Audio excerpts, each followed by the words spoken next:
Students, हमारे बहुत सारे टॉपिक्स हो गए थे। नेक्स्ट टॉपिक है हमारा यूजफुल माइक्रो ऑर्गेनिजम्स। उसमें देखिए सबसे पहला है जो यूजफुल माइक्रो ऑर्गेनिज्म में इन फूड एंड बीवरेज इंडस्ट्री, जहाँ पर जो फूड के स्टफ्स क्या होते हैं बनाए जाते हैं।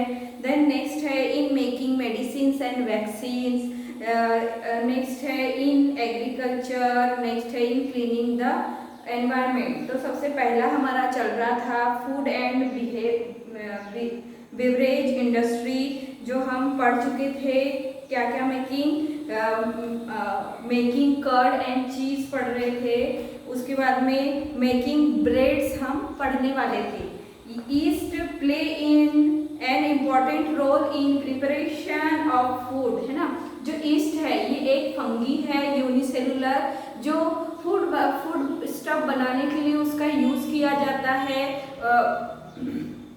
एक्टिविटी 3 में देखिए आप कि क्या लेना है, आटा या मैदा, और उसमें कितना आधा केजी आटा या मैदा लेना है। Put warm water in cup so that the cup is 1/3 full, यानी 1/3 फुल होना चाहिए वो कप, और वो गरम गरम यानी गुनगुना पानी क्या करना है उसमें डालना है, ऐड करना है उस आटा या मैदा में। Then add 2 to 3 teaspoon of sugar to the warm water and mix well, और उस गर्म पानी में उस शुगर को ऐड करना है, मिक्स करना है।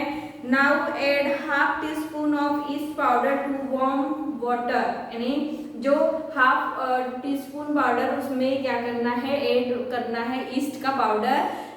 शुगर जहाँ पे हमने मिक्स किए थे उसमें उसको ऐड करना है। Then cover the cup and leave for half an hour, यानी आधे घंटे के लिए उसको क्या करना है, मिक्स करके छोड़ देना है। Then add the sugar and yeast solution to the flour, और जो भी हमने आटा या मैदा लिया है उस फ्लोर में उसको क्या करना है, ऐड कर देना है, मिक्स कर देना है।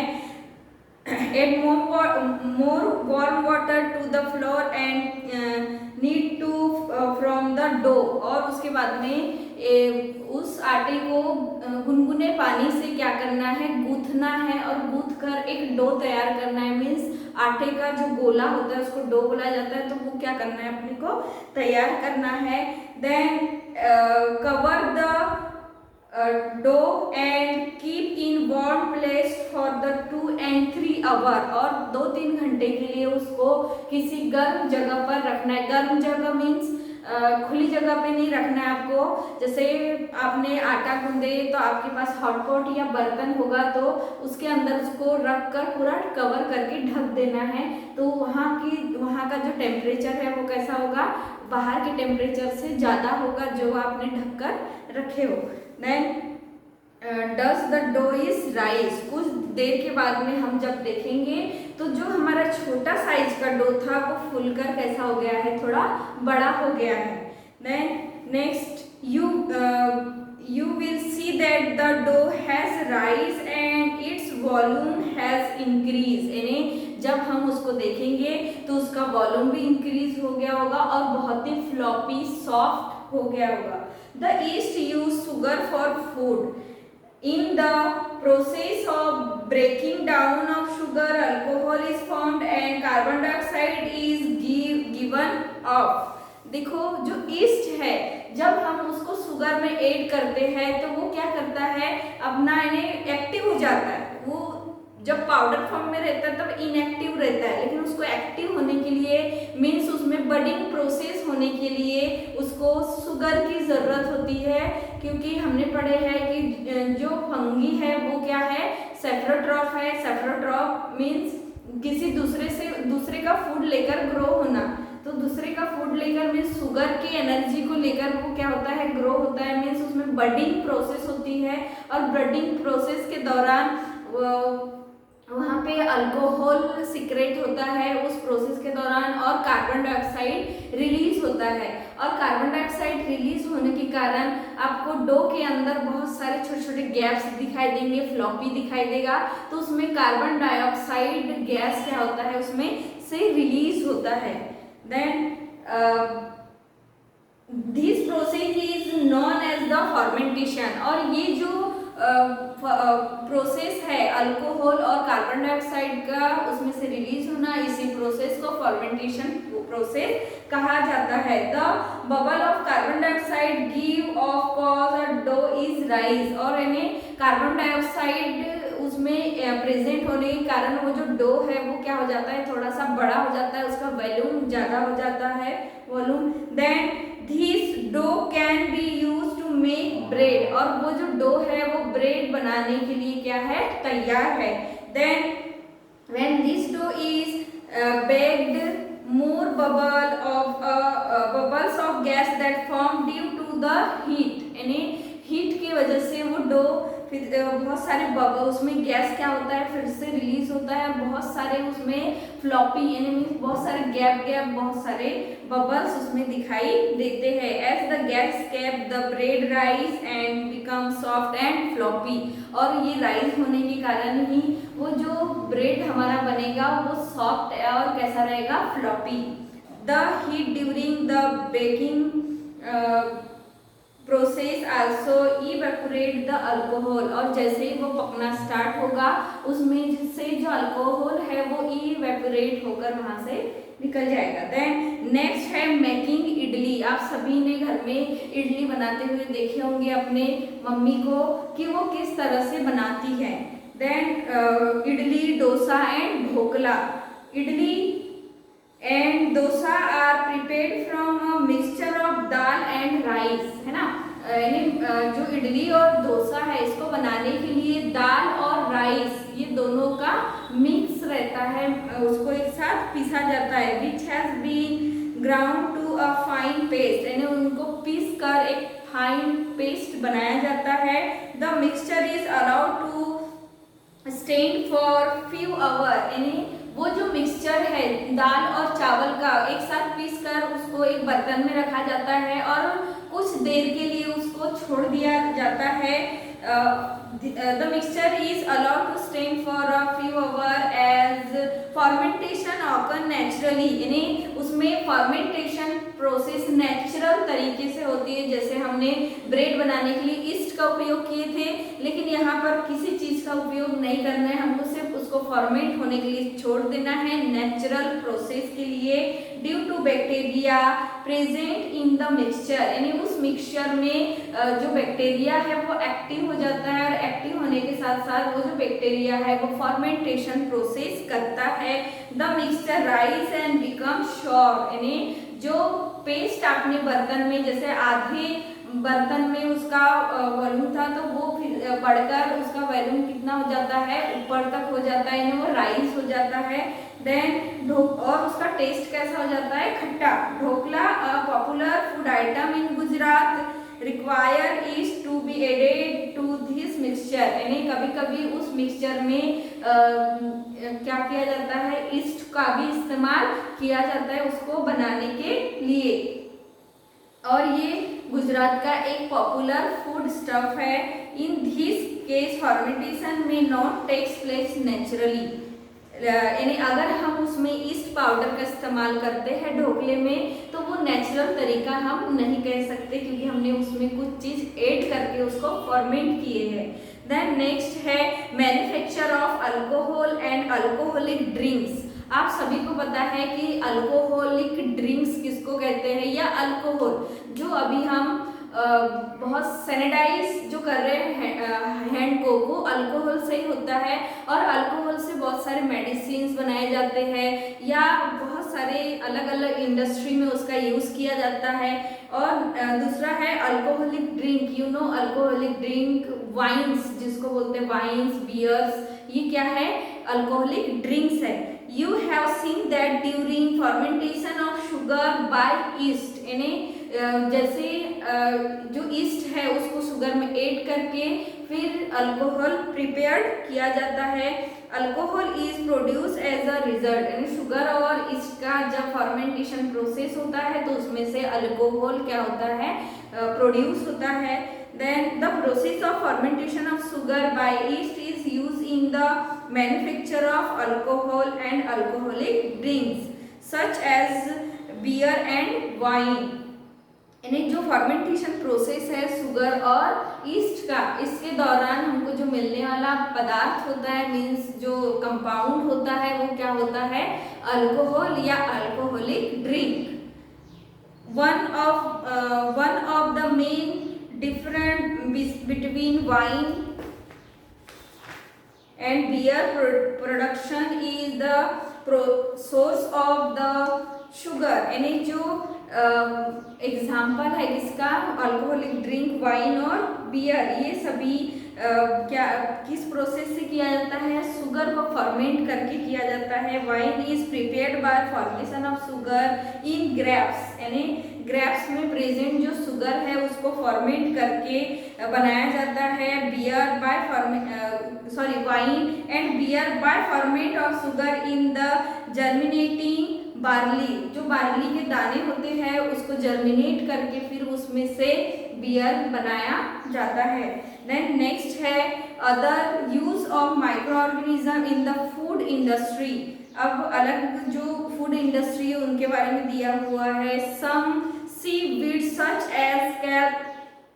as used as food in many countries such as China and Japan, kept in a rich source of the potassium and iodine। यानी जो सीवीड्स होते हैं उससे उसको फॉर्मेट करके वो क्या प्रिपेयर करते हैं, जो कुछ कंट्री है जैसे चाइना एंड जापान, ये पोटेशियम और आयोडीन को उसमें से क्या करते हैं, सेपरेट करते हैं।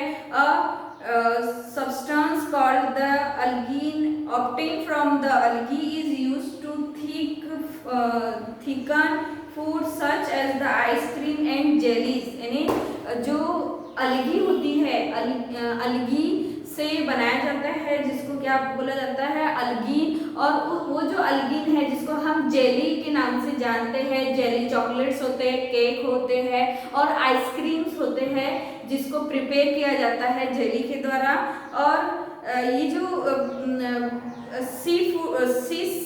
सीवीड्स है इसका इस्तेमाल यहीं पे किया जाता है अलग अलग फूड स्टफ्स बनाने के लिए। देन नेक्स्ट है making medicines and vaccines.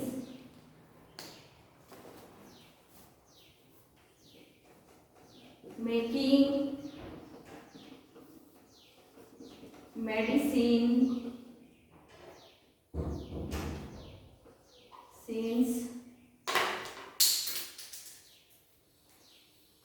and vaccines।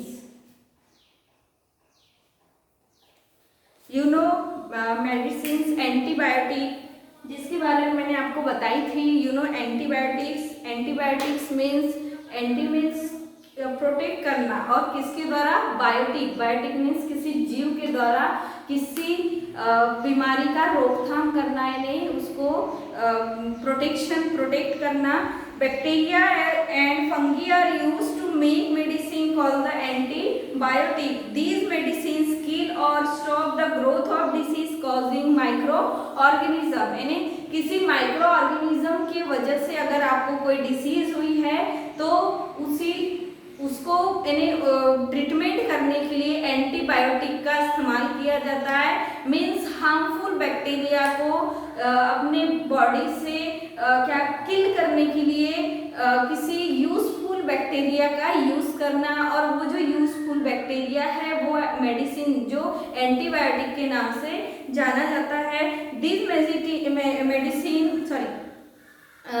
And hence are used to cure the disease. यानी जो फंगी और जो बैक्टीरिया है इसका यूज करके क्या किया जाता है, जो दूसरे ऑर्गेनिजम्स हैं हमारे बॉडी में, माइक्रो ऑर्गेनिज्म, उनको किल करने के लिए और डिसीज फ्री करने के लिए उसका इस्तेमाल किया जाता है एंटीबायोटिक के रूप में। Penicillin come from the species of mould called the Penicillium. यानी एक पेनिसिलिन एक एंटीबायोटिक है जो पेनिसिलियम के नाम से जाना जाता है। उसका स्पीसीज है पेनिसिलियम, और पेनिसिलिन का यूज किया जाता है एंटीबायोटिक मेडिसिन बनाने के लिए। Streptomycin, tetracycline and the erythromycin, ये सभी क्या है, एंटीबायोटिक्स के नाम है। अगर आप डॉक्टर की जाते हो आप बीमार हो जाने के बाद, तो डॉक्टर आपको अलग अलग बीमारियों के लिए क्या करता है, अलग अलग टाइप्स के एंटीबायोटिक्स रेकमेंड करते हैं। और उसके साथ एंटीबायोटिक के साथ आपको कुछ विटामिन भी दी जाती है, क्योंकि अगर हम एंटीबायोटिक का इस्तेमाल करते हैं तो उसका इफेक्ट हमारे बॉडी पे होता है। Then antibiotic are also used to control some disease of animal and plants, यानी जो एंटीबायोटिक है उसका इस्तेमाल करके किसी डिसीज को कंट्रोल भी किया जाता है, यानी खत्म नहीं किया जाता बट कंट्रोल किया जाता है प्लांट में भी और एनिमल्स में भी। देन नेक्स्ट है microorganism are used to make the vaccine which protect human and other animal from the several diseases, यानी मेडिसिन के द्वारा ही नहीं बल्कि वैक्सीन के द्वारा भी किसी माइक्रो बैक्टीरिया जो हमारे बॉडी में एंटर होके डिसीज उसकी वजह से हमको डिसीज हुआ है, तो वैक्सीन के द्वारा भी उसको बनाया जाता है। जैसे हम सभी अभी कोरोना की वैक्सीन का इंतजार कर रहे हैं, वैसे ही वैक्सीन से उसको प्रोटेक्ट किया जाता है, जिसको हम टीका के नाम से भी जानते हैं। Disease such as cholera, typhoid, tuberculosis, hepatitis, chickenpox, measles, polio and smallpox can prevent by the vaccines, यानी ये सभी डिसीज को कंट्रोल किया जाता है वैक्सीन्स देकर। Then vaccine consist of the dead और वीकेंड माइक्रोब्स, यानी जो वैक्सीन है वो जो वीक माइक्रोब्स होते हैं उसको क्या करता है, डेड करने का काम करता है। व्हेन दीज आर स्लोवेन और inject into the body of the patient the body produce antibodies of fight them, यानी हमारे बॉडी में जैसे ही वैक्सीन को एंटर किया जाता है वो बहुत सारे एंटीबॉडीज बनाता है, और वो जो एंटीबॉडीज है वो उस डिसीज के माइक्रोब्स के साथ फाइट करता है, और फाइट के दौरान क्या करता है, उसको किल कर देता है जो हार्मफुल माइक्रो ऑर्गेनिज्म हमारे बॉडी में एंटर किया है। The antibodies remain in the body and protect it from any future attack of disease germ, और कुछ एंटीबॉडीज यानी मान के चलो कि हमारे बॉडी में 500 हार्मफुल बैक्टीरियाज है जिसको किल करने के लिए जब हमने वैक्सीन लिए अपने बॉडी में इंजेक्ट किए वैक्सीन को, तो वो थाउजेंड्स माइक्रो ऑर्गेनिजम्स को थाउजेंड्स एंटीबॉडीज बनाया, तो उसमें से जो 500 है उसके साथ उसको किल कर दिया, लेकिन जो बचे हुए एंटीबॉडीज है वो हमारे बॉडी में स्टोर रहते हैं कहीं पर, और फिर वो जब फ्यूचर में कोई डिसीज हमारे ऊपर अटैक करता है तो उसके साथ उसको किल करने के लिए फिर से वो एक्टिव हो जाते हैं। Then the body is when said to have develop immunity against the disease, यानी जो बॉडी है वो इम्यूनिटी पावर को भी क्या करता है, जैसे एंटीबॉडीज जब बनती है तो इम्यूनिटी पावर भी कैसा हो जाता है, स्ट्रॉन्ग हो जाता है। Vaccination is therefore the immunisation, यानी वैक्सीनेशन को हम इम्यूनाइजेशन भी बोल सकते हैं, मीन्स इम्यूनिटी पावर को बढ़ाने का काम करता है। Then bacteria and yeast are use in making vitamin B complex tablet, यानी जो बैक्टीरिया और ईस्ट है उससे विटामिन बी कॉम्प्लेक्स जो है वो बनाने के लिए काम आता है। तो हमने 6 में पढ़े थे, 6 क्लास में पढ़े थे कि बी कॉम्प्लेक्स कौन से है, तो B12 रहता है, B11, B8, इस टाइप से ये जो है इसको बी कॉम्प्लेक्स के नाम से जाना जाता है। यानी विटामिन बी के ग्रुप में आने वाले जितने भी विटामिन है उसको बी कॉम्प्लेक्स के नाम से जाना जाता है, जो बैक्टीरिया और ईस्ट से प्रिपेयर किया जाता है। The human hormone called the insulin can also be obtain from the bacteria, यानी किसी पेशेंट को अगर शुगर हो गया है, यानी शुगर डायबिटीज है ना, तो उस समय उसको एक हार्मोन्स की ज़रूरत होती है जिसका नाम है इंसुलिन, जो हमारे बॉडी में सिक्रेट होता है, ग्लैंड सिक्रेट करती है। तो ये जो इंसुलिन है ये भी बैक्टीरिया से बनाया जाता है, जो शुगर पेशेंट्स होते हैं उनके लिए। Then insulin obtain from bacteria is used to help diabetic patient whose body produces little और नो इंसुलिन, यानी ऐसे पेशेंट्स को इंजेक्ट किया जाता है जिसके बॉडी में इंसुलिन तैयार नहीं होता या कम तैयार होता है, तब उनको इंसुलिन के इंजेक्शंस लगाए जाते हैं। देन नेक्स्ट है हमारा इन एग्रीकल्चर, जो हम नेक्स्ट क्लास में पढ़ेंगे। आई होप आप लोगों को सभी को समझ में आ गया होगा, और आपको जितने भी डेफिनेशन है वो फाइंड आउट करना है और आपकी कॉपी में लिखना है। और मैंने आपको बहुत सारा होमवर्क दे चुकी हूँ। लेसन नंबर 1 के क्वेश्चन आंसर आपको कंप्लीट करना है, कॉन्सेप्ट मैप बनाना है। तो ये सभी आप जल्दी से कर लीजिए और स्कूल में आपकी कॉपी जमा कर लीजिए चेक करने के लिए।